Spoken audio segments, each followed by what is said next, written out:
Welcome to the Voice podcast, the voice of integrity, compassion and empathy. With this episode, we have Ken Anderson, and we discuss toxic masculinity, which beautifully led us into the whole perspective of social toxicity. And I'd also like to add this communication that we discuss goes through our individual lives, our personal lives, our work culture. So work in itself and the businesses that we work in, communication is key. That is where our healthy culture will begin, and then expanding out into our world. Yet we begin with us. And the other point I want to mention, because Ken asked me after the call, what was I talking about the groin when I said at the very end? So when I talk about the groin, it isn't about just going off in a sexual way. It's talking and listening to the deep part of yourself, the blueprint that sits within your sacral, your emotional center. And it's about bringing all these points together. So I talk about chakras and the energies of that. And it's about finding our truth when we connect to each part of ourselves rather than just our mind. That ultimately our mind just wants to create separation. That's the way it deals with things. So when we connect into all aspects of our body, we find a truth that we can fully embody and trust. So just to confirm, that was what I was talking about with the groin. However, that would be another podcast when we discuss sexuality, sensuality, and the expression of that. But that will be for another time. So enjoy this one, and thank you for listening.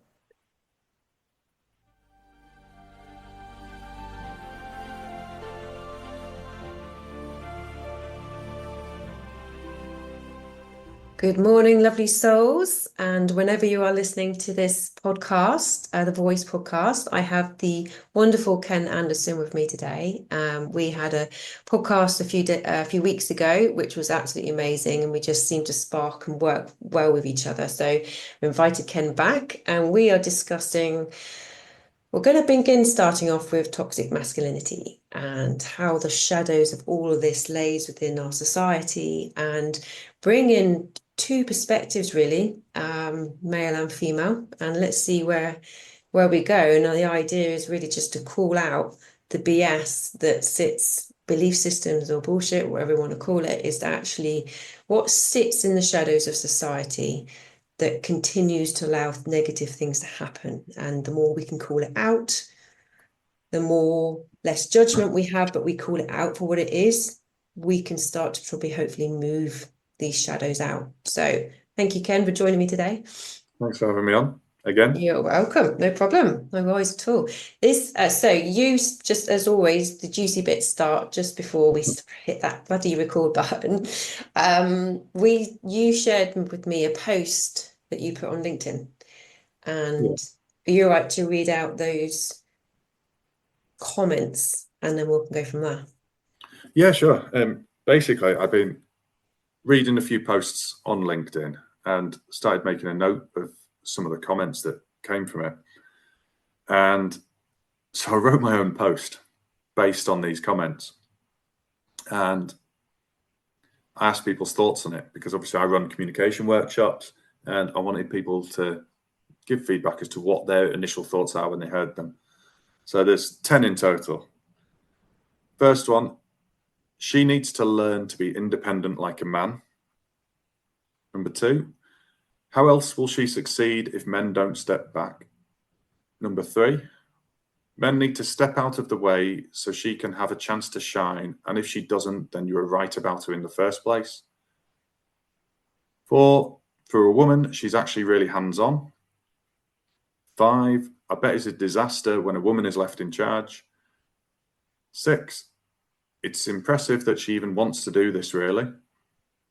7, she's so competent, which you don't really expect from a woman.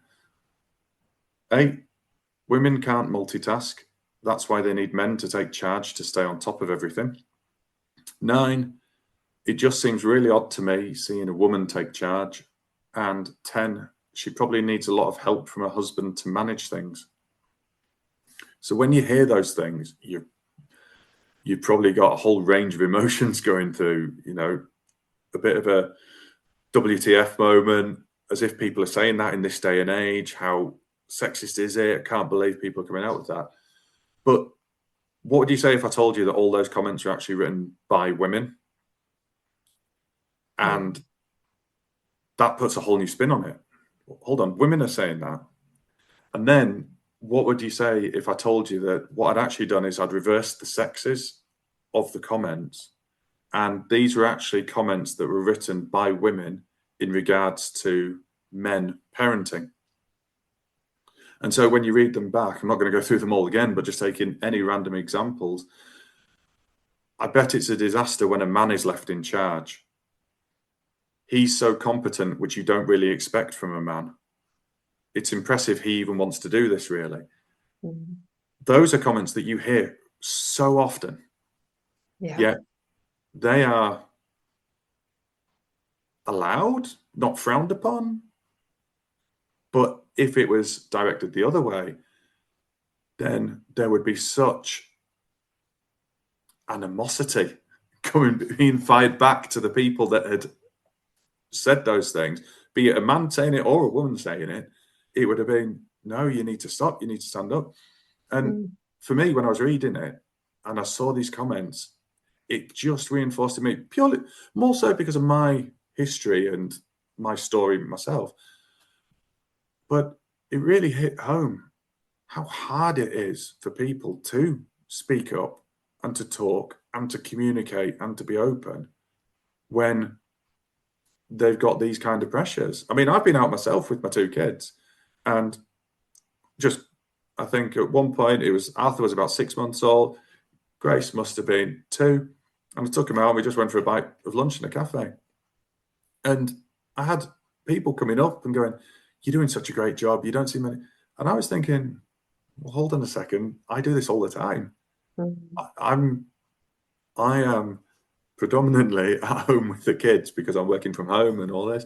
So to me, it was completely normal. Yet to other people, it wasn't. And so it's a very slippery slope sometimes if you're not thoughtful about the wording that you use, and your own biases unconscious biases, open biases can come to the forefront quite easily, I think, in these situations. I know, it's interesting how you just did that, because when you read it to me the first time, I was thinking, God, this is terrible, saying all this about women. And then you switched it to saying about men, and like, yeah.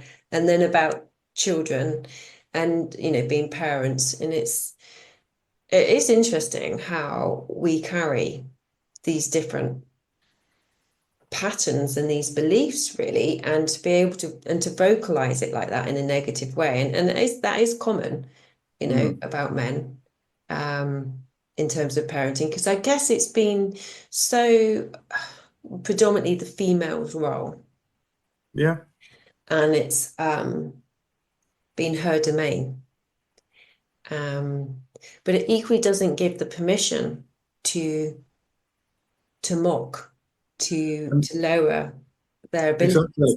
And the thing is as well, there is so much drive and passion at the moment about changing stereotypes and breaking down barriers and glass ceilings and all these things, and having more equality in the world. And so in order to do that, equality works both ways. And there are things that men need to improve and men need to be more considerate of and men need to think about. I would also argue that there are things that women need to be more considerate of and think about and factor in, because for real change to happen, real cultural change, you've got to have a buy-in, be that in the business world or be it in personal life or just in the world itself. People have got to buy into what's happening and the change.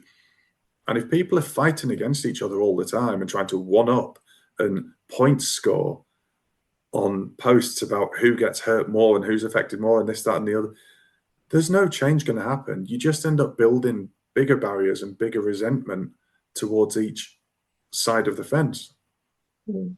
Yeah, and that's you quite rightly, to want equality, we have to also act in equality. It's not something that just gets given you, and it's all coming from you first. Ultimately, if you're if you're treating someone who isn't, like, as if they're not equal to you, then you will equally be treated like that in some other way. It's just, we need to recognize that it's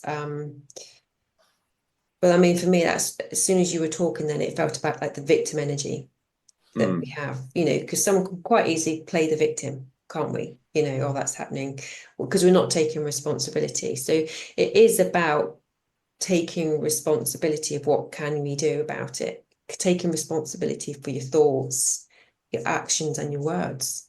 It's really important. Definitely is. And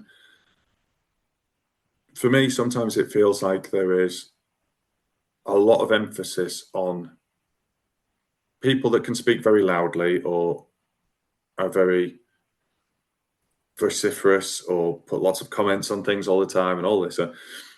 It's always the duty of other people to change and other people to come around to their way of thinking. And they will cite topics like freedom of speech and all this stuff.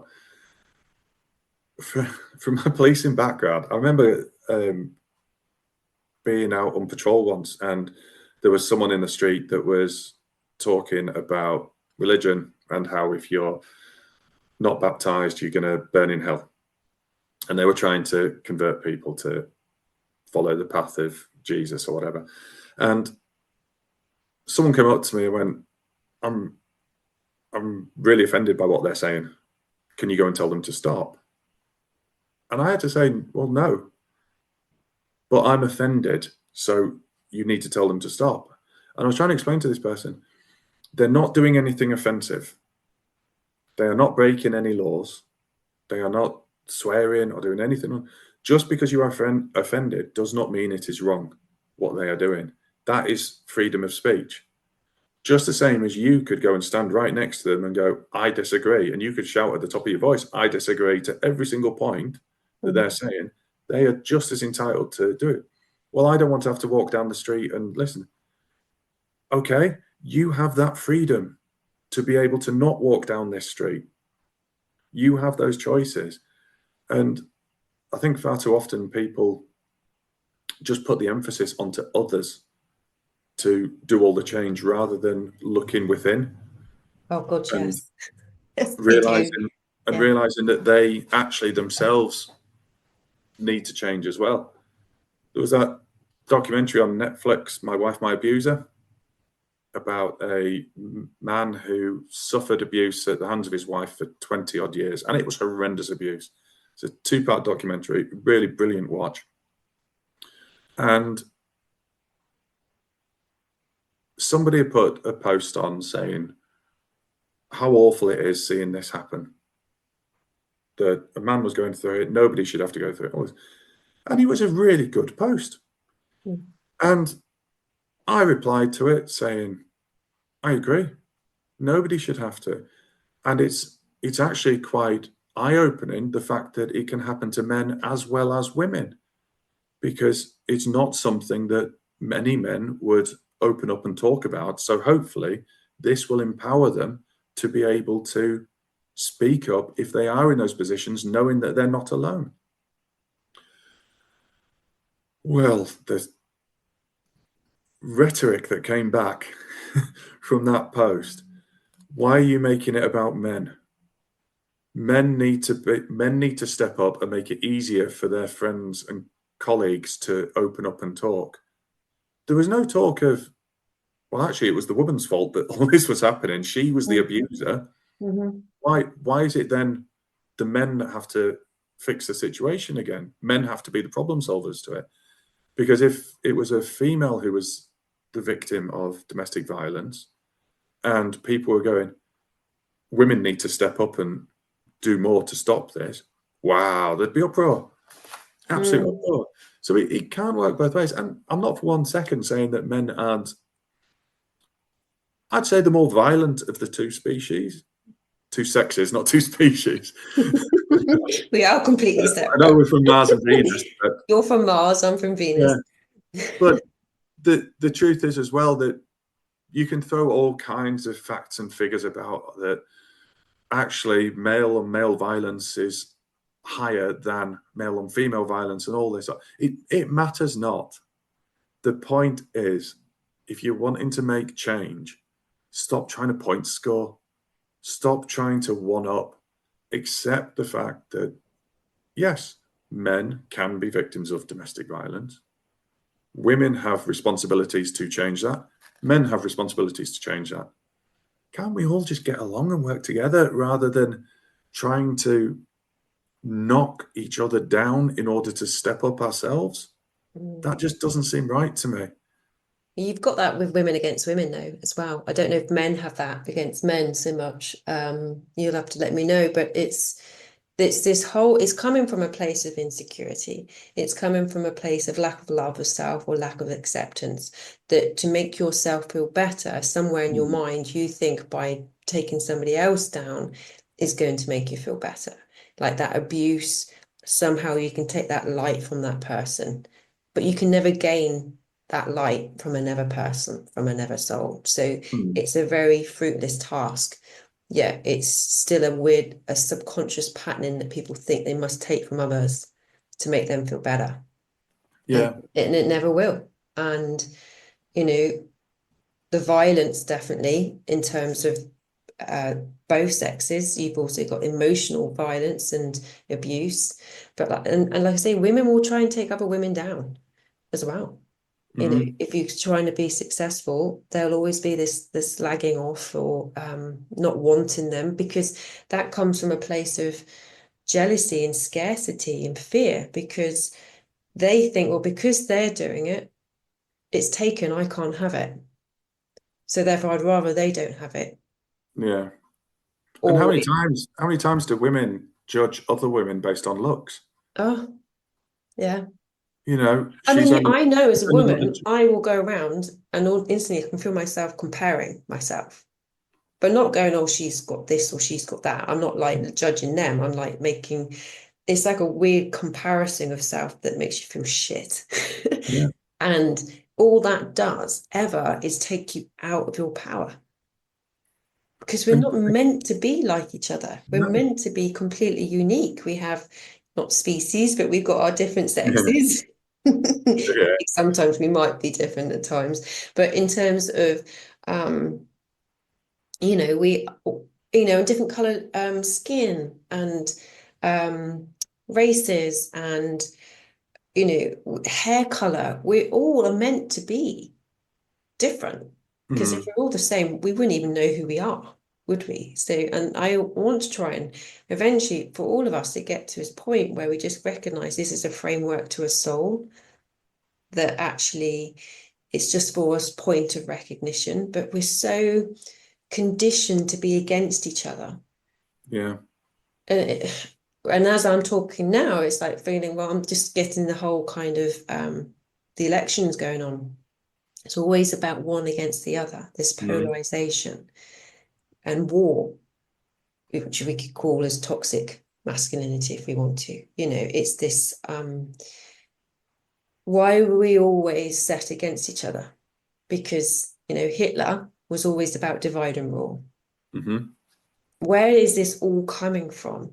It's very systemic. And when you're against each other, you're not looking up. You're not looking at the bigger picture, are we? I just think there's probably a very, very systemic that comes through our systems, through our blood, that we still carry unconsciously, that has us looking at each other. And I think the reasons behind it are probably way too deep for me to even start touching upon. All the societal changes, social media, all this stuff. And you look at things like, I don't know, beauty magazines, and they will make women feel inferior because they are airbrushed photos, photoshopped, or they use models that look a certain way, and women feel that is what men want to see. That is what, Yet the editors and the columnists are largely women. So it's actually women fueling this, say, this idea of what the perfect woman should be. Because most of the men that I speak to or I'm friends with have a completely different idea of what they would find attractive in a woman compared to what a woman would feel that a man would find attractive. Mm.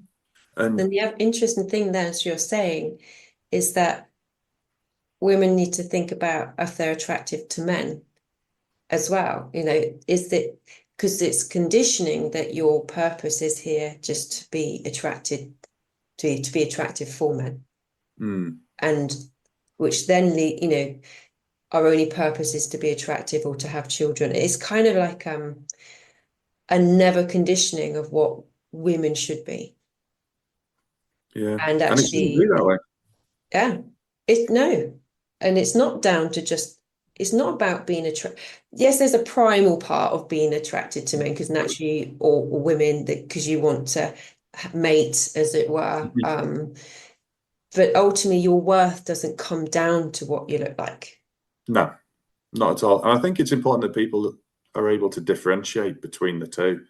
That there's instincts and there's worth, and that they're different. You could look at someone, and some psychologists say that the second that you look at someone, in your head, you are almost unconsciously figuring out if you find that person attractive or not. That's the first thing that you do when you look at someone. Are they attractive or not? Yes or no?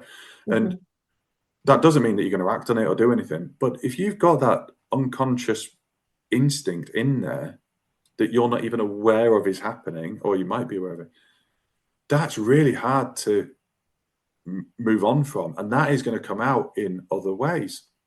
You're going to have biases towards different types of people. When I was in the police, I used to teach a lot about unconscious bias. And if you had two adverts on a billboard for exactly the same, let's say, financial services, and they were both saying, give us your 20 grand savings and we will invest it and return it for you. And on one billboard was a guy with clean shaven, smart hair, in a suit, nice tie done up, all this sort, looking very professional. And in the other one was a guy in jeans and a t-shirt, scruffy hair, unshaven.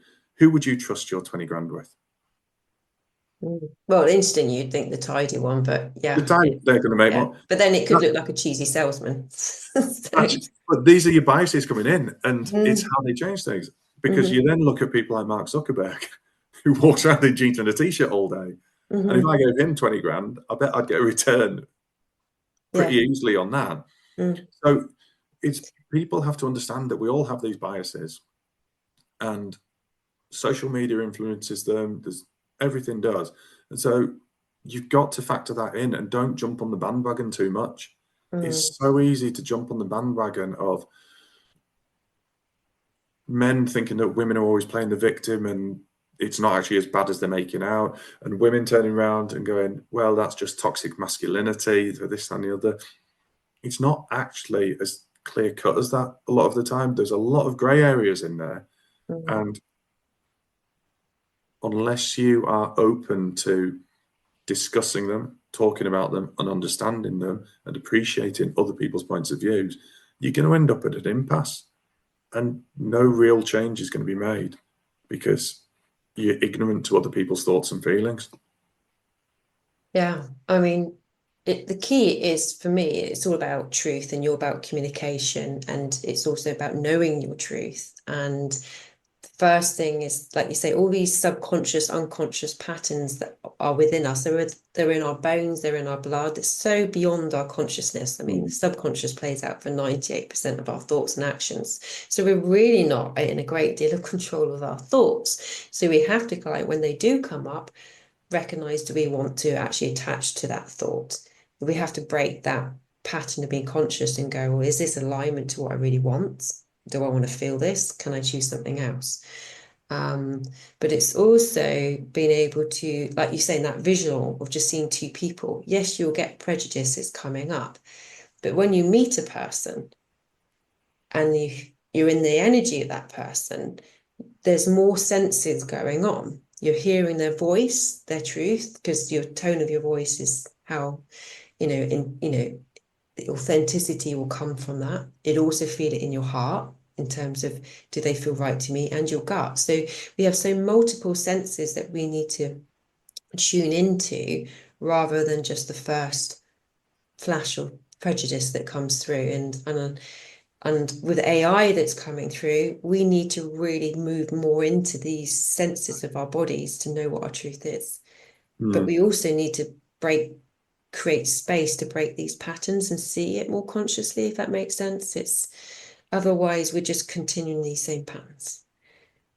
And then the prejudice that you're saying the women were saying about the men, well, they'll be talking like that in front of their children. If children will pick up, even without you saying it, they'll pick up those patterns and those behaviors. So then they come through as the next generation. And these prejudices, they're not inherent. Okay, they are learned behaviors, and they're learned through either your own experiences or your upbringings and all this stuff.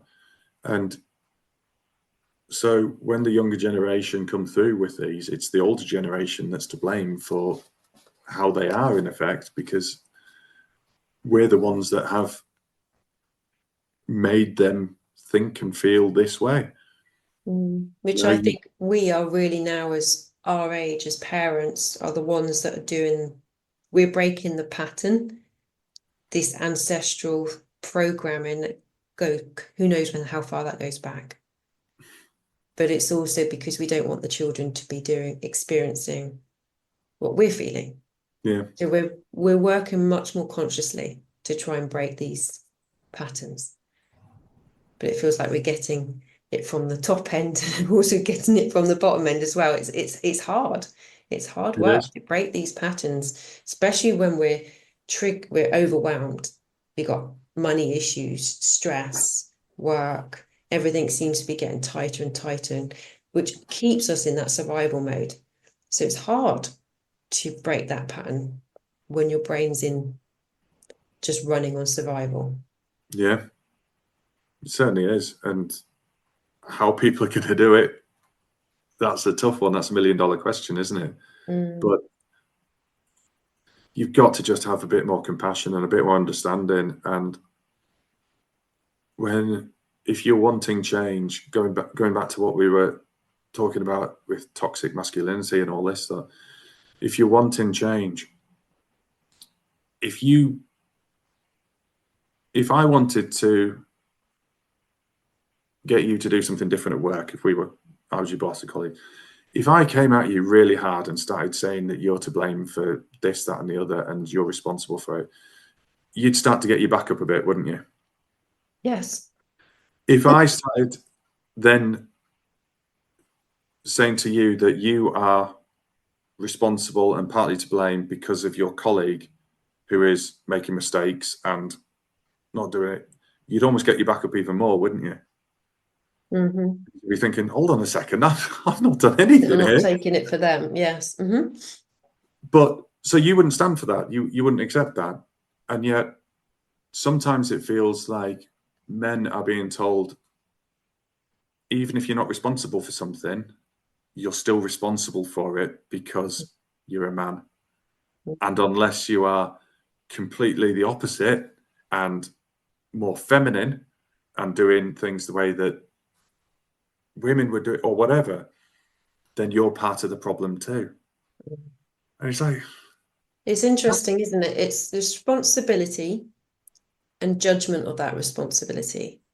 And the judgment is what comes in with shame and guilt, that the lowest vibration energy, that same frequency as lead that we carry.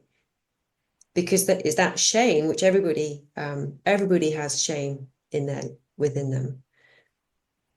What makes that grow is keeping it secret and suppressing it, and it just goes. I think it was Brené Brown. It shows on the Atlas of the Heart. It's basically if you took shame in a petri dish and fed it kept it in the dark and everything else, it would just grow and grow and grow. So we have to, the way to bring light to things is truth. It's communication and having a space that doesn't have judgment.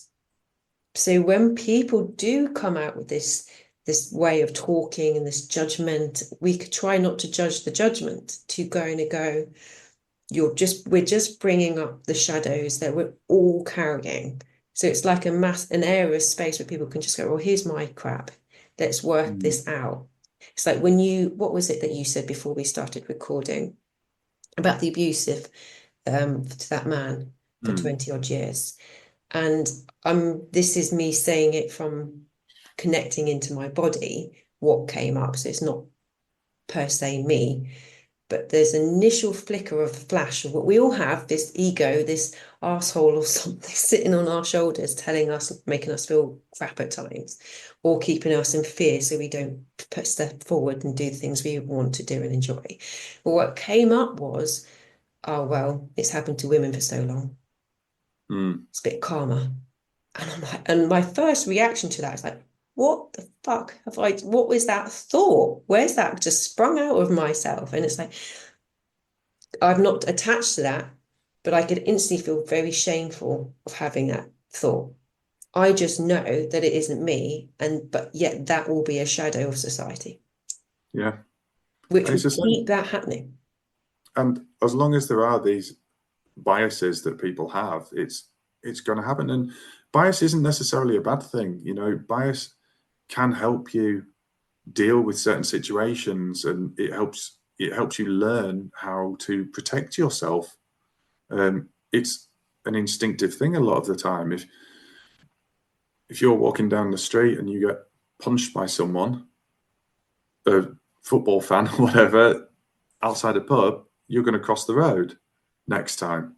And it might be completely different football fans, but you don't want to be punched again. So you're taking steps to that's still bias, because you're still treating that new set of football fans differently to how you would the first set of football fans.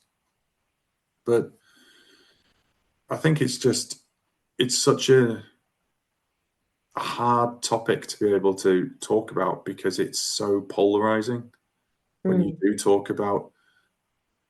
Well, people take offense, isn't it? Sorry. When you talk about toxic femininity and toxic masculinity, they are very, very polarizing things, and you need to be able to talk about them. You need to be able to address them, but you need to address them in the right ways. And you need to understand that men are different to women in the way that we process things and we understand things and we learn.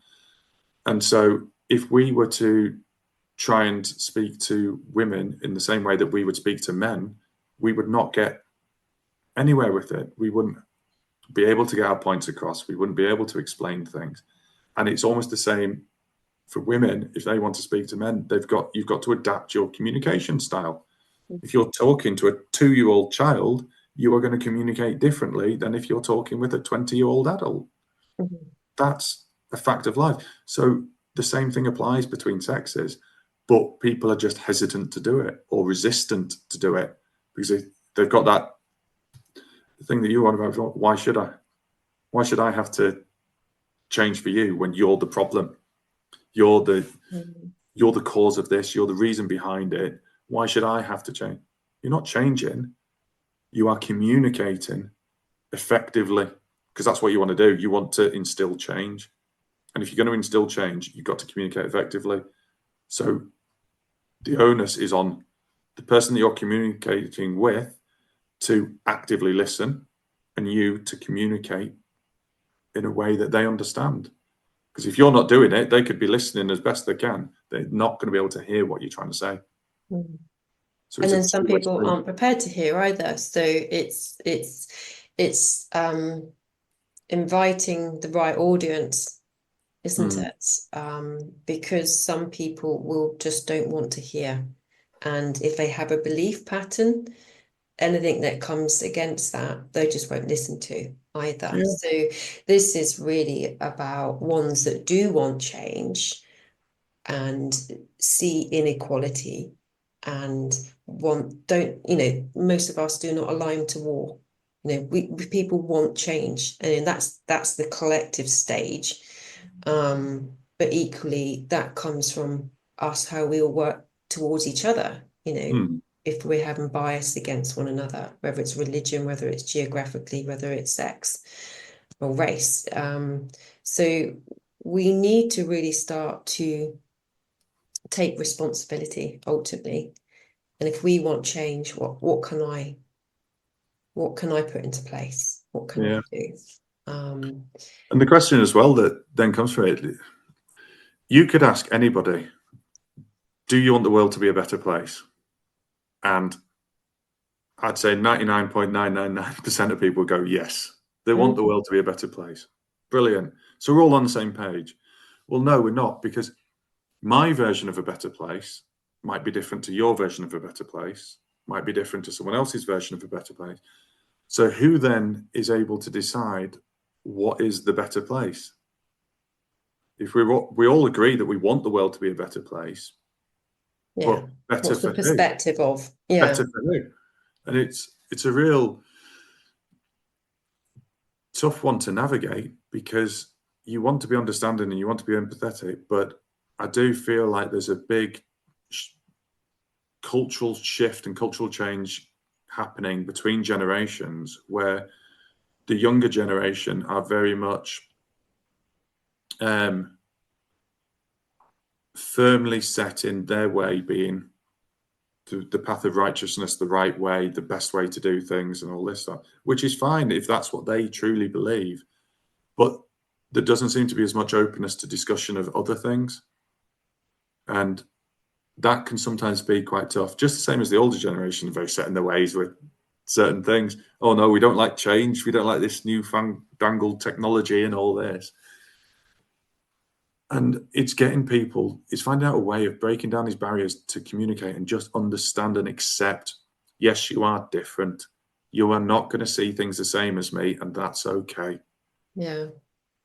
And that's what I wrote something a while ago, and I probably won't get it quite right, but it's in terms of diversity is held in a space of love and compassion. Whereas separation and is all about fear. So it's really about recognizing we have diversity, and that diversity is meant to be there. It's like we are all parts of this rainbow, and we all bring our own uniqueness. So diversity is okay, and we can have empathy and compassion of that, because that's always helping us look at things in a different way, to know that our truth can always change, because our truth is based upon our perspective, and our perspective can change. So what is our truth? Oh, that can keep going. It's about having humility to know that it's not about being right. It's about just doing what feels best, what feels right, and to always want to learn. But when people very closed down, only my way is the right way or the highway, that's when we can't move forward. But I think many people are starting to step up and see things to change. But the problem what has happened is something has been fostered to, like, if you offend somebody, you can't say something. And that has closed down debate, which is fundamental in our societies. I don't know if universities do as much now, because somebody might get offended. And actually that is a really key part of our learning, to be able to have free speech and conversation, to be able to learn what your truth is. Yeah. So our communities need to start having these open spaces to call out, without having the fear of persecution or judgment. I mean, 100%. You look at things that our parents did and their generation, and we've come through and we've gone, well, we're going to do that differently. You can't do that anymore. You can't say that. We've now got a younger generation coming through that are saying that to us, and we're going, well, hold on a second. There was nothing wrong with the way that we did it. And that is brilliant. That's the way the world should be. The younger generation should always try and improve on the one that came before it. And the dogs. The dogs, yeah, I think my German Shepherd saying hello to the postman. If the younger generation stops trying to better themselves compared to the older generation, then the world just isn't going to progress anymore. It's not going to improve. And that's not a world that I want to be a part of. I want constant improvement, constant change. I think the problem comes when people don't know how to communicate their needs for that change, because that then can build resentment and animosity, and things become a lot more black and white than they probably are. You're either with someone or you're against them. And if you're against them, you're just as bad as the person that's actually done it themselves. Well, no, it's not that black and white, is it? You know, people talking about men need to be more allies. Okay. Yes, male allyship. Male allies, Yes. that's a big thing at the moment. And so if you're not a male ally, then you're against the cause and you're not helping it. Okay, fine. But what happens to people that are, for argument's sake, vegans, and they're wanting everyone to be vegan? Okay, so I need to be an ally to females and I need to be vegan to keep those people happy. Well, anti-racist, and you've got to be an ally. Okay, so I can't just not be racist, I've got to be anti-racist as well. And there's so many different fights going on for improvement in the world, yet everybody wants everyone to be part of their fight because their fight is more important to them. And it might be that actually being an ally to females isn't high on my agenda because I'm actually anti-racist. And so I'm actively anti-racist, and that's where my agenda is. Does that make me a worse person? No. But my focus is just in a different direction, that is all. And I think people need to understand that just because you're not on board with someone and their thoughts doesn't mean that you're against them. It just means that your priorities could be elsewhere. And what's a priority for me isn't necessarily a priority for you or the person next to you or whoever else. I think it's, I mean, there's many things there, but it's, for me, as you're talking, it's this social conditioning that we need to belong, and which triggers our survival, our primitive mind. And this is, again, it just comes back down to the judgment, the fear of judgment, and the persecution of that. Now, we have to recognize now we're our own judge and jury. So actually, it's not a fight either. This is the thing. I think when we come, this is when I bring in more my energetic stuff, but when we come at things with fight energy, you just get fight back. You just get mirrored.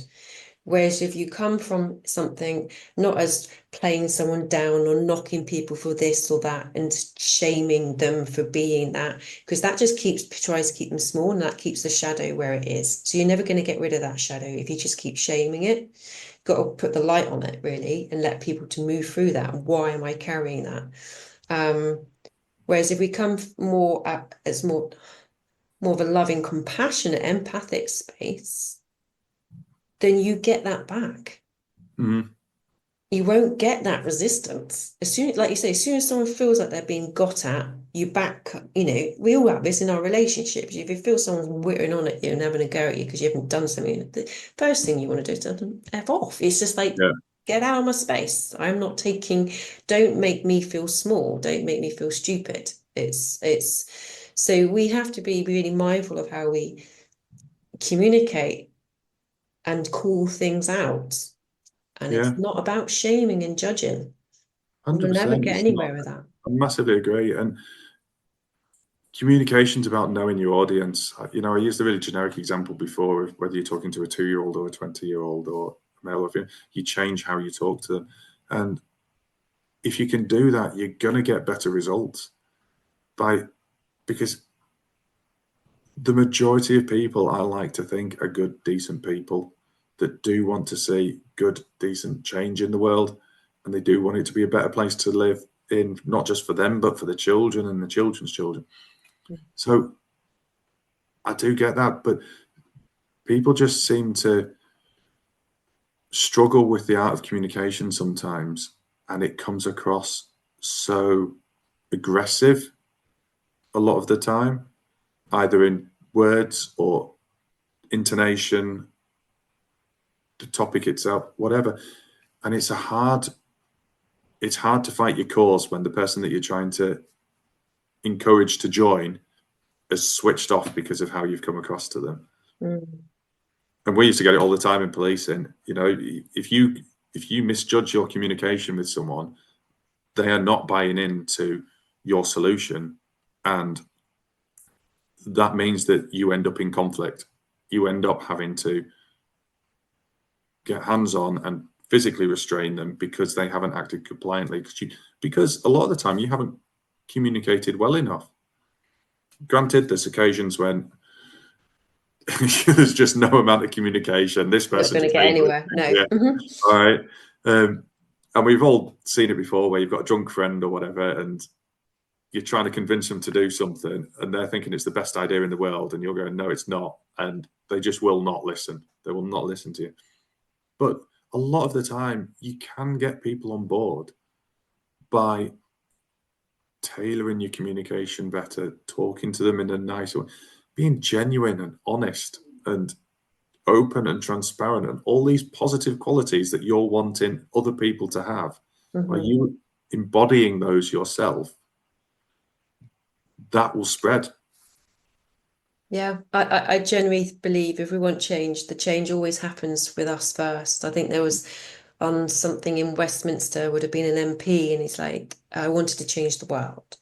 And then realized he couldn't change the world. So he looked to changing his country. And then it went from his country to his area. And then it was like, well, I actually can't change anything there. I'll change my family. And then it was literally on his deathbed. He realized actually what I should have done was change me first. And that's all we can ever do, which is hugely positive when you can recognize that. Because, you know, a lot of the time, anxiety, stress, mental health issues are because we feel out of control, we feel overwhelmed, and because we've become so overwhelmed, intoxicated with so much around us. I mean, we're consuming so much, aren't we, through social media, for newspapers. We're constantly being got at with opinions, events, everything's going on. Our bodies can't really cope, and our minds can't cope with that stimuli, you know, as well as blue light and everything else that's going on. So, you know, we need to be able to, sorry, I feel like I've diverted slightly, but I'm coming back to how we work for ourselves individually, is actually, we need to discern what we take on. We need those boundaries to find what is our truth, not just being told what our truth is. And then start recognizing what is it that how I want to step up and be in this world.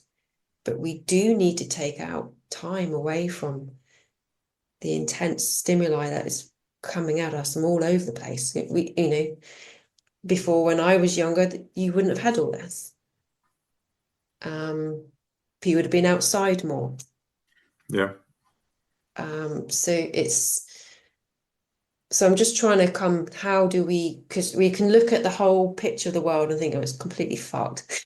And go, what can I do? You know, I can't do anything about it. So I'm just going to feel completely hopeless. And hopelessness brings in just feeling victim. And actually hopelessness on a neural perspective takes you into freeze mode. It goes beyond the fight flight. So your body just shuts down. And so you mentally can shut down. We can detach from the world. And, you know, and that mentally is not good for us. That's probably the slippery slope towards suicide, I can imagine. Yeah. So we really need to recognize that we can't change the massive world. We just change ourselves. Every day, we take those little steps of going, what's serving me? What doesn't? And make your world smaller from just yourself and work through that. I think if I'm making sense. I was just about to say the same thing. You might not be able to change the world, but you can change your world, and they're two different things. You know, you can change your friends, your family to a certain degree. I'm not on about swapping them out for someone new, but you can, if you've got some beliefs and ideals that you're really passionate about, and you can talk to them and explain it to them, you may well get buy-in from them, and it might be that they actually buy into it too. And sometimes you'll see it with people that are struggling with alcohol, and they acknowledge it, and they turn to their friends and say, right, I still want to come out, but I'm off to drink. Sometimes the friends go, all right, well, we'll go out and we'll do something different rather than going to the pub. We'll go temping bowling or whatever.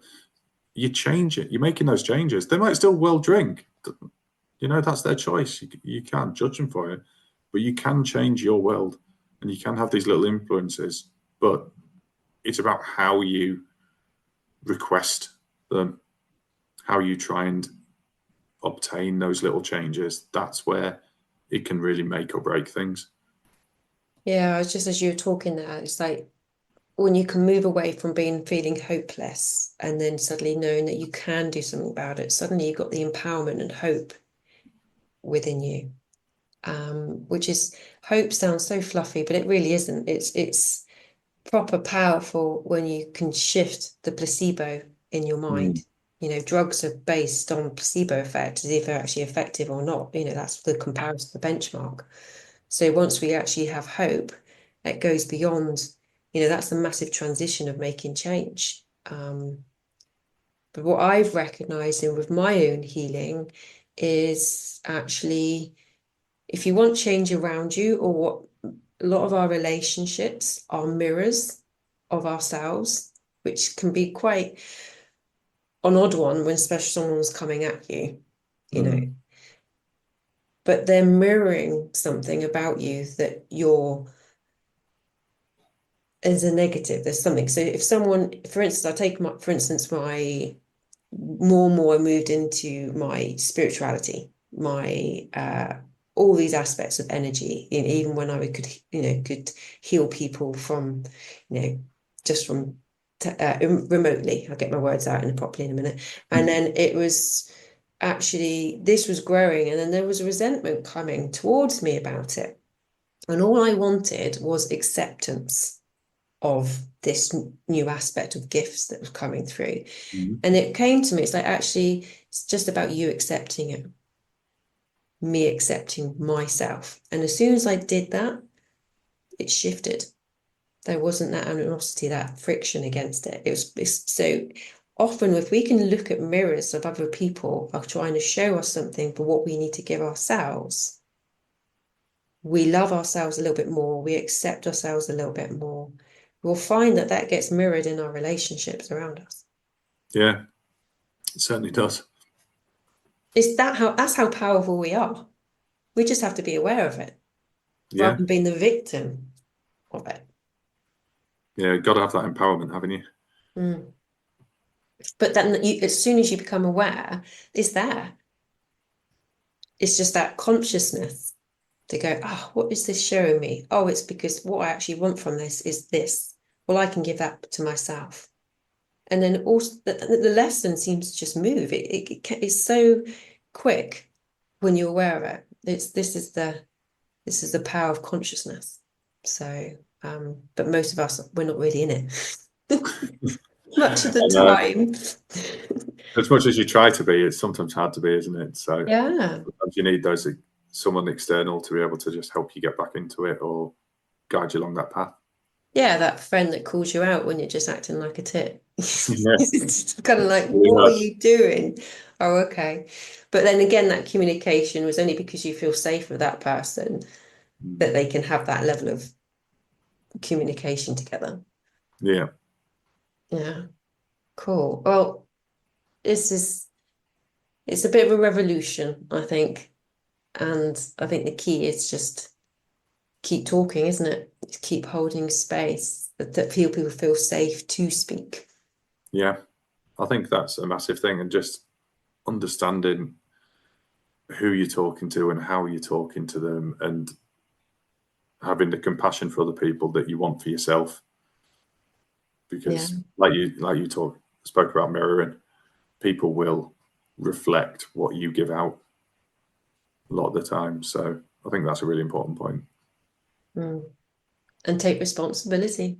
It's key, but for yourself, not the whole world. You can't take responsibility for other people's actions, unfortunately, as much as people want you to. Yeah. You can't.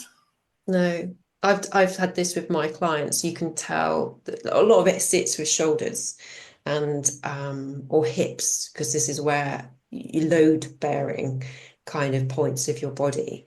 And you can tell that they're taking on too much responsibility for others, whether it's emotionally or doing their activities for them. And even like, was it Titan with the ball on the back of his neck? It actually breaks the atlas. This is the point where we're just carrying too much. So, and I always say the words, you're not responsible for anybody else's free will. I say it a few times and they're like, well, yeah, obviously. Shit. But I do behave like that. I am taking responsibility for that person, for what they think, what they're going to do. And then I think, well, how am I going to react? Because you're playing this weird game of chess in your subconscious before you've done something. So, and it reflects physically. So, yeah, if you could repeat those words, I'm not responsible for anyone else's free will, you can start disconnecting to the heavy burdens that you may well be carrying. I think that's a really good way of putting it. Yeah, I like that. Cool. Right, I'm getting a weird image of Santa with his sledge, but but he can Not for carry. me. He can bring his sack of presents. Is that because I've got a beard? No, I'm just weird. I just have like weird visualizations just pop up into my head, and because there's not much filter, it just comes out. So, but that's just another level of acceptance I've had to go through to be able to sit here and do this with you, and to know that other people will be hearing me. I mean, most of the time I thought nobody really wants to hear what I have to say. I don't think that's the case at all.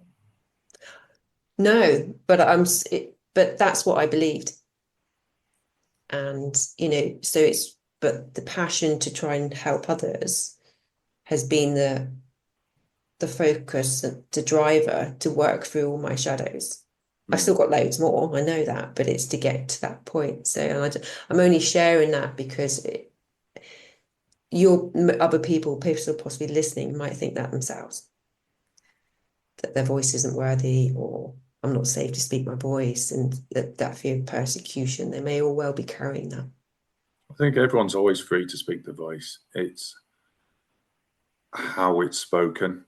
So as long as you're considerate of the wording or the terminology, people aren't going to be offended, because they'll know that your heart's in the right place with whatever it is that you're trying to say. And they'll give allowances for it. So they might understand that you might stutter on a couple of words, or you might not phrase something 100% right, but they'll appreciate the gist of it and the meaning behind it, because they'll be able to tell how you're trying to convey it. Yeah. And that's the whole heart thing. If you're speaking from your heart, people will feel it. And rather than fear, because if you're speaking from fear, like that chappie in the street you talked about, he'll die if you're not this. Well, that's just fear being, and people are like, don't want to hear it. Whereas if people come from a perspective with change and suggestions and solutions, and from the heart, then it's much better received. People are willing to listen, to open to hear that. Yeah, they are, always. I know that I certainly am. Yeah. So if I'm speaking with someone that's honest and genuine, I can listen to them all day long. Yeah. Brilliant. And also to know that when no one's perfect, and you don't have to be. And that's what we are. I'm certainly not perfect. So yeah, I'll vouch for that one. Oh, don't say that. No, but we're not, though. No one's perfect. And I think that's the whole imposter phenomenon, and everything that thinks we have to be a certain way, which comes back to the magazines and this grooming of society that has us think we have to be something. So we're never fully in our power because we're questioning that. But yeah, it's It's all shifting, but we all do it from taking those tiny steps for ourselves each day, isn't it? That's all that you can do. Just take those little steps like we spoke about earlier. Mm-hmm. You know, my favorite quote from Charlie McKeskey is from the book The Boy, the Mole, the Fox and the Horse. And the boy's there going, I can't see a way through these woods. And the horse goes, can you see your next step? The boy goes, yeah. And he goes, well, just take that. That's all you've got to do. Just keep taking that one little step forward. And eventually you'll look back and go, wow, I've come a long way. Yeah. Very powerful. And I think sometimes you don't know where you're going. But if you drop into your body, out of your mind and into your heart and into your gut, into your groin even, just bringing all these centers of communication and intelligence, we start to form more of an axis. And even if we don't know where we're going, I felt this, sometimes it just looks like you're walking through mist, but you just trust that it's the right path. And you can't even see where it is. And that is an embodiment of self-trust, self-love and acceptance, which can only come from creating space and doing small steps, being grounded and doing all that self-care, really. Yeah. Yeah. Very true. Cool. Well, thank you. I love our chats. I do as well. I have to think of another topic. You never know where they're going to lead. No. We have a start point and then it just kind of like shoots off from there, doesn't it? So it's good. Yeah. Well, I think it's just good because we're just being real and seeing what's coming up for us, and it's coming up for us, it'll be coming up for others for sure.